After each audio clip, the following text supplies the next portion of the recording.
Hey everyone, it's Maribel Blue with a new Pathetically Unfiltered. If you are new here, welcome to this channel. I do news and reactions. And if you are not new, welcome back. So today's episode is going to be a mixed bag of different types of news. I'm going to go ahead and play the first video by, I always pronounce his name wrong. I'm gathering it's pronounced Penwings, a very big YouTuber, okay? Like he has millions of followers. So he did this whole video on this girl who was crying because she didn't get her hair cut. And while it started off like, oh, what happened? Later on down the line, everyone finds out why she didn't get her hair cut.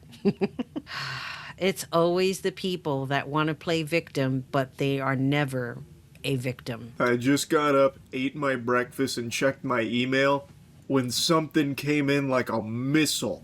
A little piece of electronic mail came in hot and heavy, hot and ready, Little Caesar style shellacking that I couldn't resist opening. Apparently there's been a big story that's blown up on TikTok about an influencer who left a 1-star review on a hair salon because she was late to her appointment, so they didn't cut her hair that day, so she started crying about it in her car and then went on this warpath against them.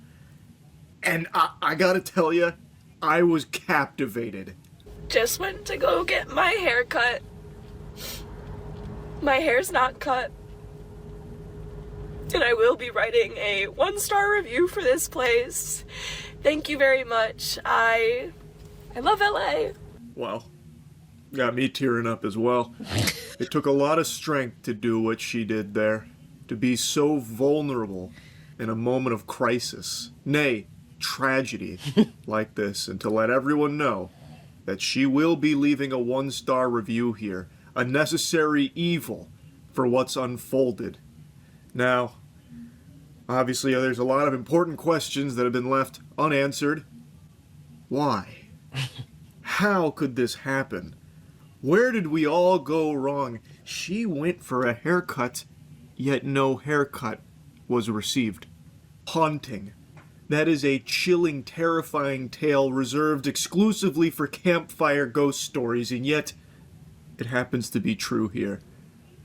Curse this damn world to hell! As advertised, she did leave a 1-star review on this small business. She said, I had been really looking forward to my appointment with Madeline. I was coming from Vance, I don't know where that is. Coming from the Vance shop. And unfortunately, the universe threw every delay in my way. Heaven to Betsy, we can't even trust the universe anymore. She's trying to defy fate, but the fucking universe had other plans. No!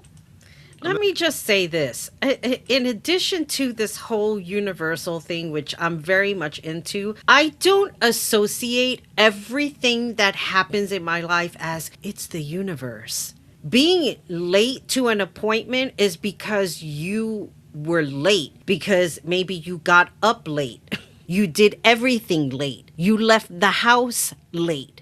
So if you're doing things and what is that word I'm looking for? I forget what it is right now. It's not even like, I can't even think about it right now. Oh, procrastinating. If you're procrastinating, what do you think is going to happen when you're running late? All of this shit is you're going to run into traffic. There's already traffic. It's not because the universe put it in your way. It was because you're being irresponsible. Not usually late, and I was already anxious, so I called ahead of time and let her know I'd be 10 minutes late, but my ETA was potentially going up. I communicated clearly and got there as fast as I possibly could. I was informed of the 15-minute grace period and was told she had another client at 12:30. My appointment was at 11. The elevator for my parking garage didn't work, and so I ran through the mall out of breath and showed up to her chair a minute or two after the grace period had ended. She sat me down in her chair and told me she didn't think an hour 15 was enough time to give me a haircut. My hair is shoulder length. Today was my only day off, and I told her I couldn't reschedule. Oftentimes, I've had to wait for other clients' hair to finish up, and I was taken aback that she was turning me away after all I did to arrive there on time. How could she? Does she not know that even though she was late, she did everything possible to get there on time? You know, I just had this funny ass thought. Wouldn't it be cool to take this whole review and make it into a dramatic play. Like, if people could just submit to me their reading of this, I swear I will give away a free serve box. I'm not even kidding. I will make this a freaking contest and then do the spin the wheel thing of who was the best one and give away a box. If you want me to do this, please let me know. I will do this for real, because this right here is gold right here. Except plan accordingly and actually get there on time. It was the fucking universe's fault, not hers! Why can't the hairdresser see that? Her lack of empathy and humanity shocked me, and I left there sobbing after planning my whole day around this haircut I was excited for. I will not be returning. Yet somehow Palpatine did return in this review to drop a picture of herself crying on the 1-star review. She slid this little nugget in there at the bottom. Now, the owner did respond to that 1-star review expressing, like, hey, sorry you're having such a traumatic experience as a result of this, I guess. And then also just reminding her that she showed up very late. According to the owner, she got there at like 11:20. Her appointment was at 11.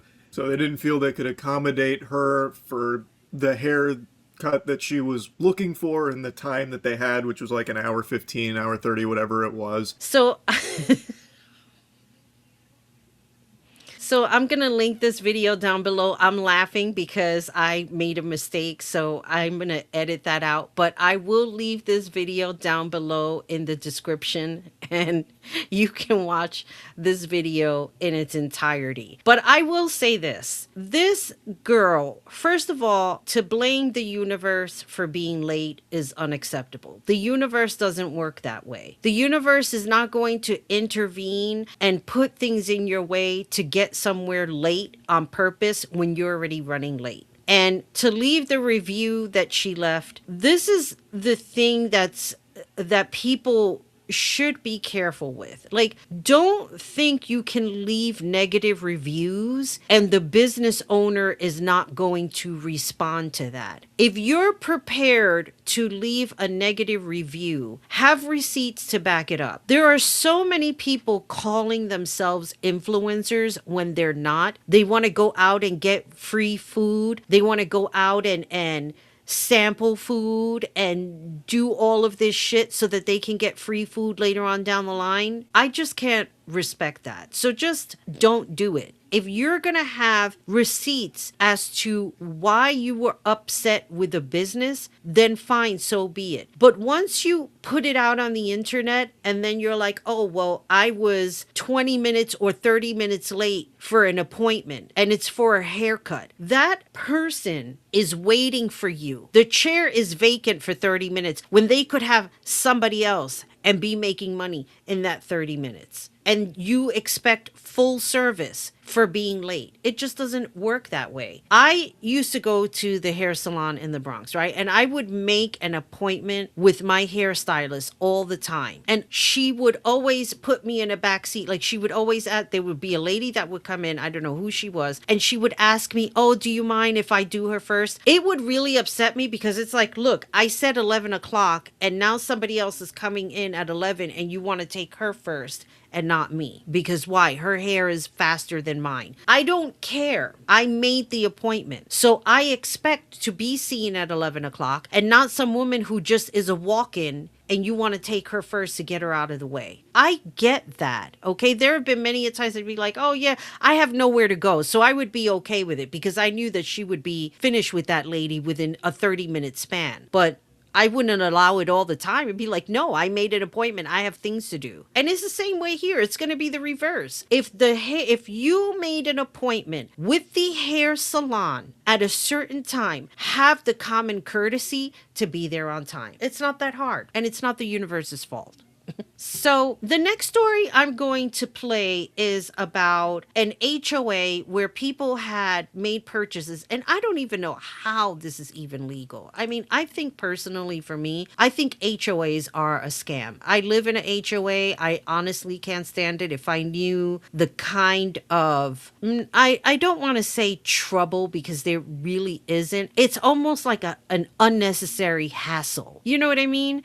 It's like, well, what is your money money, what are you getting out of it? Like, what you're putting in money for a beautiful community, but what are you really getting out of it? People can set up their own garbage service. Like, do you need an HOA for that? Do you need an HOA because you want to keep the front yard clean and not have like frivolous signs hanging out all over the place? People are gonna do what they're gonna do. If you have a hoarder situation, you can't control what's going on inside the house.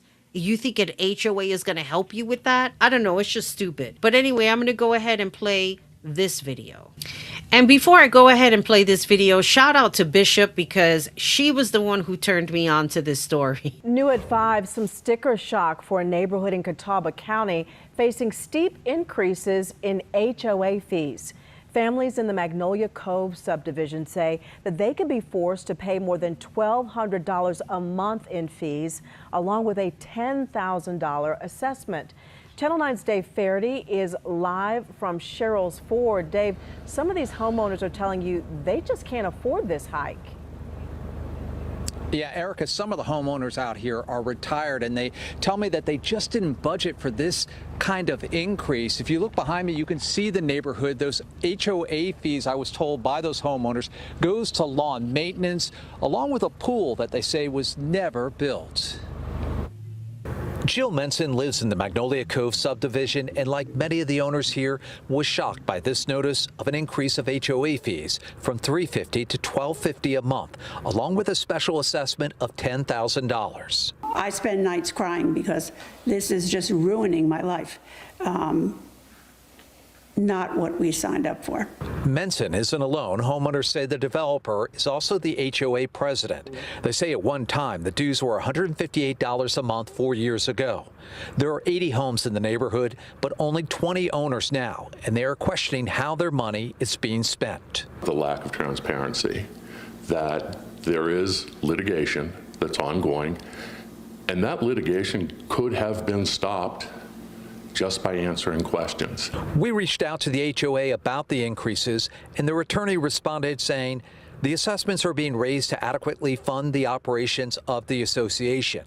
These funds were paid by the declarant for years as a direct result of the sheer number of owners who were delinquent in their assessment payments or simply not paying their assessments at all. Stephanie Robach and other owners say many of the homes are now rentals. If I would have known this was going to be a rental community, I would never have purchased in here. That was not my intention at all.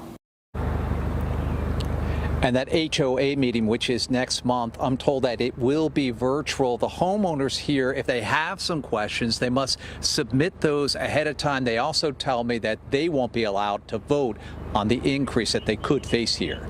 Reporting live from Sherrills Ford, I'm Dave Faraday, Channel 9 Eyewitness News. And we'll look to hear more of the outcome of this. Dave, thank you. Literally, there are so many questions that I have about this. How is it that the developer is the HOA president? And from what I understand too, there's 20 homeowners in a 80 home community, which means that the developer is renting out the homes. And this money, the hike in the HOA, $1,200 a month. Can you imagine? That's like mortgage money for some people. There are some people who are paying, if you bought a house a few years ago, you're paying a very low mortgage, as opposed to now where mortgages are like between $2,000 and $4,000 depending on what type of home you're getting and how much it's worth. That is just absolutely ridiculous. Let me tell you something. Knowing what I know now, I probably would not purchase a home with an HOA. And if an HOA tried to present themselves in a community, I would give them such a big kick in the butt. There is no reason why an HOA needs to manage a community. It is an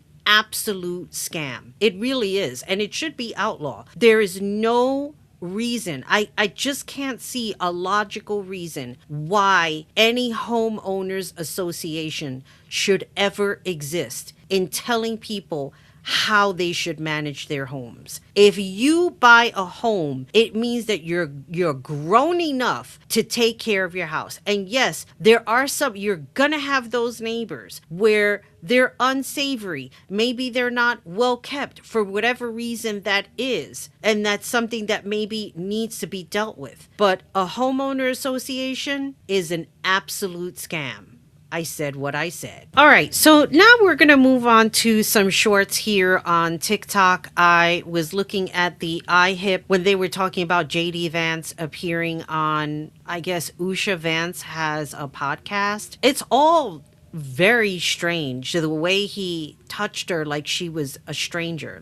I can't even understand that, to be honest with you. I mean, these people are married, and I don't know.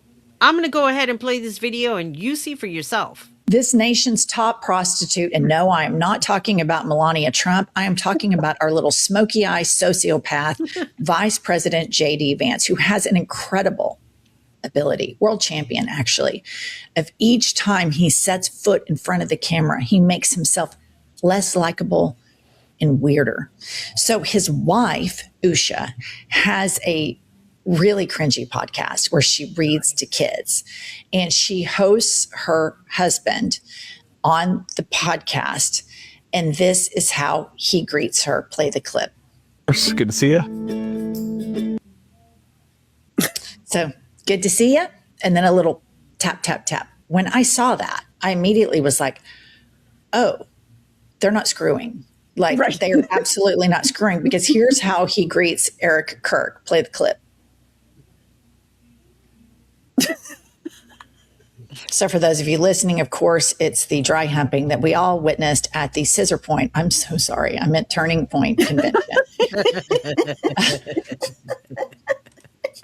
Scissor Point, USA. I'm cracking up at the comment over here. The separate bedrooms is where my mind went. He literally told her, "Sup, bro." I have this picture too, but I like how they put, "Hi, JD." Whoever had made this, I mean, this is like totally priceless. I have it locked in my phone. It's so hilarious. Yep, pretty much. I mean, she ran her fingers, and I covered this in one of my videos. She literally ran her fingers through his hair. This is the Vice President of the United States. Erica Kirk is running her fingers through his hair like, I don't know. That shit is not right. I mean, these people are talking about conservatism, but they don't act very conservative, in my own personal opinion. And I'm going to play two more videos. This video has to do with an ex-Trump voter who is very upset that Donald Trump isn't living out his promises or fulfilling them, which we all knew he wasn't. But I guess she's just finding out. So I'll go ahead and play this clip.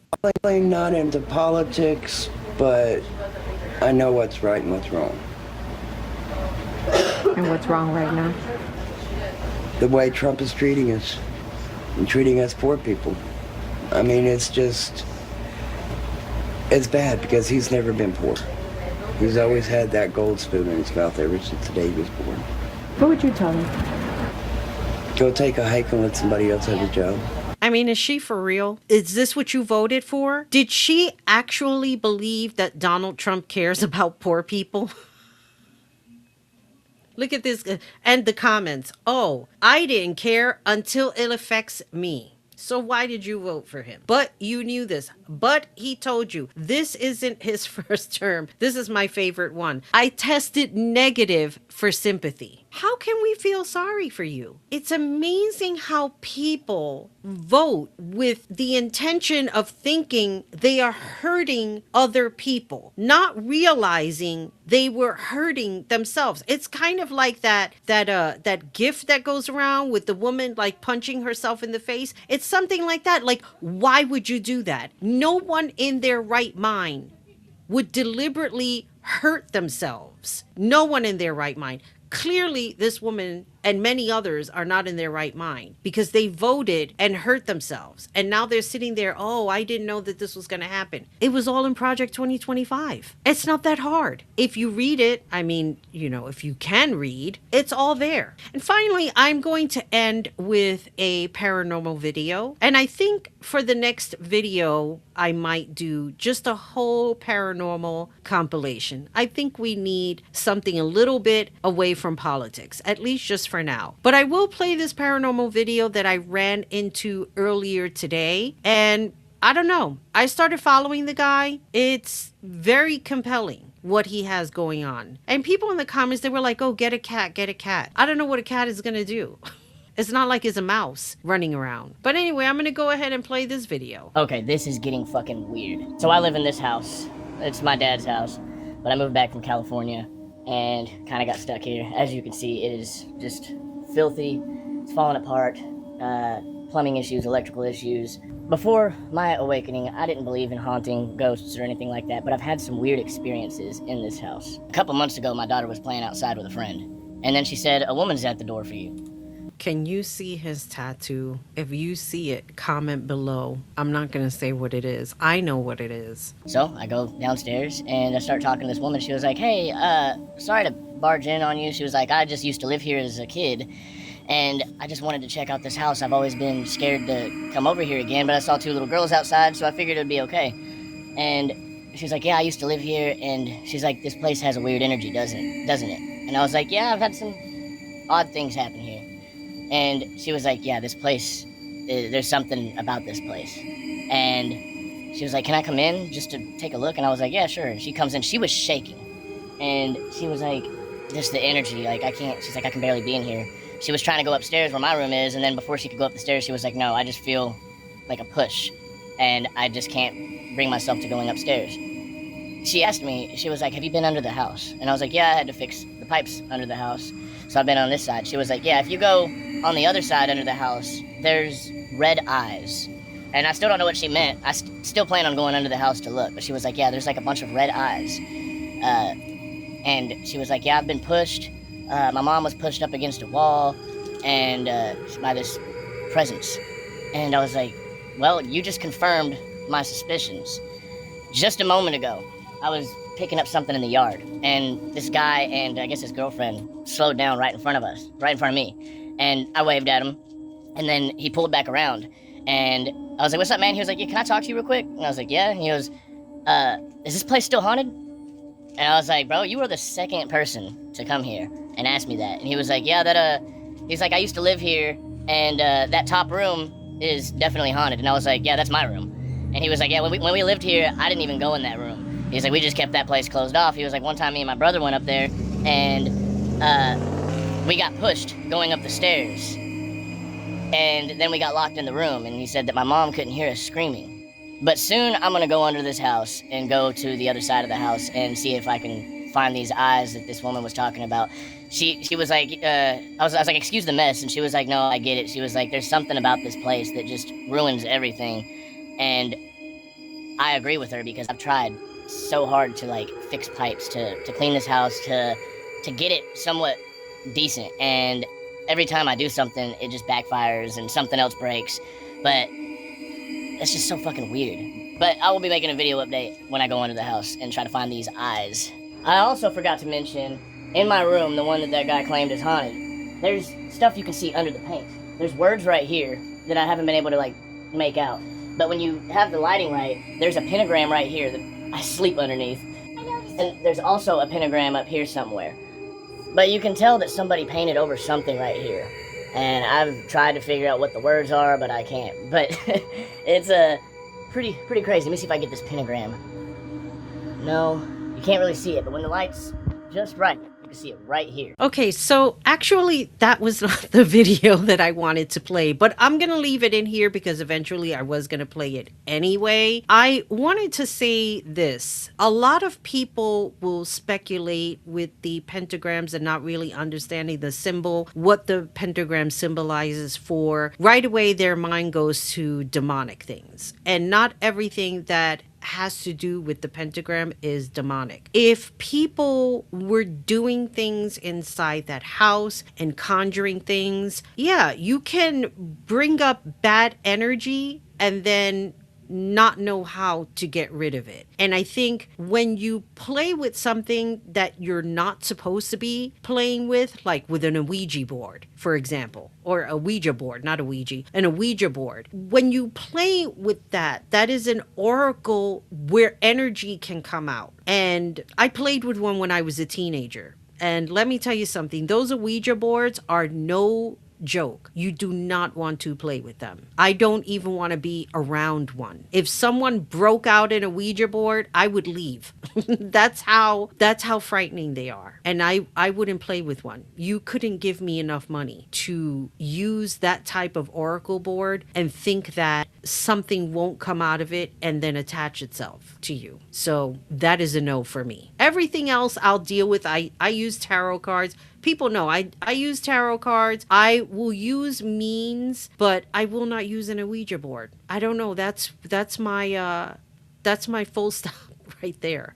I won't. Anyway, let me know what you think about this video and the videos that I shared with you. This is Maribel Blue signing off. With all that being said, be good to yourself, be good to each other. Most importantly, take care of you. Bye, everybody.